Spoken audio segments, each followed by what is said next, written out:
मेरे प्यारे साथियों, सबको प्यार भरा नमस्कार स्वीकार हो। आज मैं अपनी बेस्ट फ्रेंड पूनम शुक्ला का आपको एक आर्टिकल सुनाने आ रही हूँ। जैसा कि आप सभी जानते हैं, पूनम ब्रह्मा कुमारी से जुड़ी हुई हैं और ये ब्रह्मा कुमारी में टीचर भी है। लौकिक में भी टीचर है, पारलौकिक में भी टीचर है, अर्थात ब्रह्मा कुमारी क्लासेस में भी है। हम जैसों को ज्ञान सिखाती हैं, धर्म के रास्ते पर चलना सिखाती हैं, और लौकिक में सांसारिक दृष्टिकोण से विद्यालय में पढ़ाती है। दोनों तरीके से टीचर हैं। तो इन्होंने बड़ी प्यारी सी कहानी मेरे पास भेजी। कहा एक साधु को एक नाविक रोज इस पार से उस पार ले जाता था, नदी पार कराता था, बदले में कुछ नहीं लेता था। वैसे भी साधु के पास पैसा कहाँ होता है, पैसा है ही नहीं, देगा क्या। वो नाविक सरल था, पढ़ा लिखा तो नहीं था, पर समझ की कमी उससे कम नहीं थी। साधु रास्ते में उससे खूब ज्ञान की बातें करता, कभी भगवान की सर्वव्यापकता बताता और कभी अर्थ संहिता श्रीमद् भागवत गीता के श्लोक सुनाता। तो जो नाविक था वो उसे आराम से बड़े ध्यान से, जो मछुआरा था नाविक था, उसकी बातें बहुत ध्यान से सुनता, और जो बाबा की बात होती उसको हृदय में अपने बैठा लेता था। एक दिन उस पार उतरने पर साधु नाविक को अपनी कुटिया में ले गया। साधु ने उससे कहा कि तुम चलो मेरी कुटिया में जहाँ मैं रहता हूँ। वहाँ पर उसको लेकर गया। तो जब कुटिया में ले गया तो बोला कि वत्स मेरे लाडले, मैं पहले एक व्यापारी था, साधु तो मैं बाद में बना, पहले मैं एक व्यापारी था और धन तो खूब कमाया, पर अपने परिवार को आपदा से नहीं बचा पाया। मुसीबतें आई, उसमें पूरा परिवार खत्म हो गया। अब ये धन मेरे किसी काम का नहीं है, तुम ले लो, तुम्हारा जीवन संवर जाएगा, तेरे परिवार का भी भला हो जाएगा। तो जो नाविक था बोला, नहीं बाबा नहीं, ये धन मैं नहीं ले आ सकता।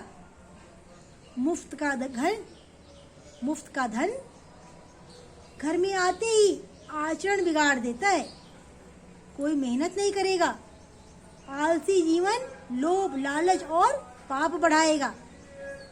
आप ही ने तो मुझे ईश्वर के बारे में बताया था।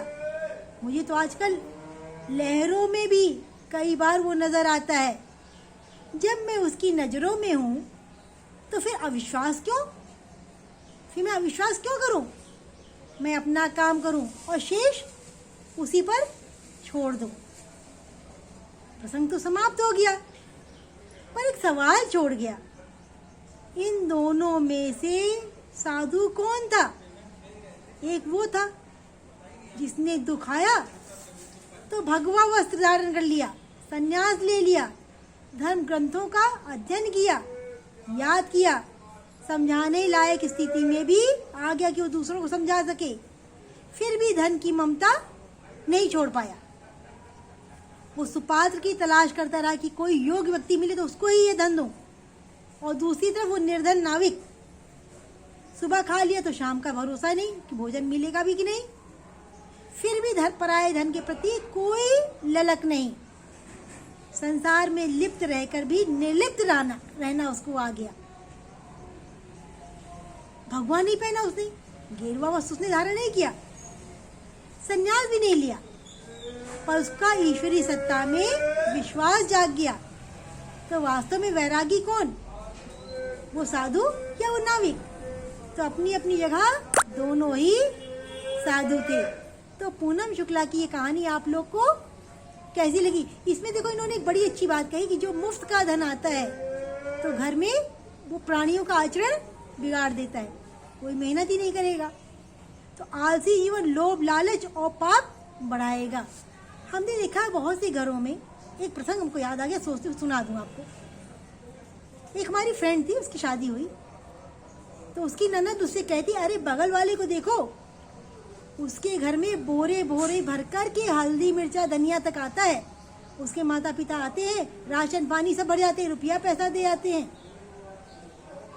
मेरी फ्रेंड ने मुझे बताया, मैंने तो उससे जाके कहना, अरे जब हल्दी मिर्चा धनिया खरीदने की भी औकात नहीं तो शादी क्यों की फिर?